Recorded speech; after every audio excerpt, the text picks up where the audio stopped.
The defeat of Rome and the conquest of Persia. During the Battle of the Trench, where Muhammad, peace be upon him, and his followers were under siege by their enemies, being outnumbered 3-1 and staring in the face of certain defeat, the Prophet made some bold predictions. He said, "God is most great. I have been given the keys of Syria. By God, I can see its red palaces at the moment. God is most great. I have been given Persia. God is most great. I have been given the keys of Yemen."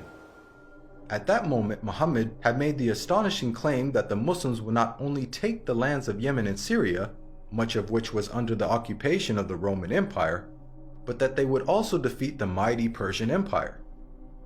Historically, Muhammad's companions saw this prophecy fulfilled before their very eyes, as they went on to defeat the Romans and conquer Persia. What are the odds that the Muslims, who lacked economic and military strength, could topple the superpowers of the world in such a short span of time? The astonishing way that the Muslims defeated the superpowers captured the world by surprise. As historian Barnaby Rogerson explains, you have to remember that the two great superpowers were the Byzantine Empire, i.e. the Eastern Roman Empire, and Sassanid Persia. They were the dominant superpowers.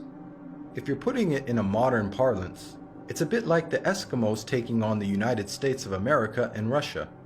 No rational person would have ever conceived of such a possibility.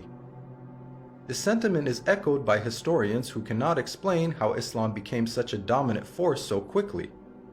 Professor of Byzantine Studies Andrew Louth wrote, "The speed with which the eastern provinces of the Byzantine Empire succumbed to the Arabs remains to be explained by historians.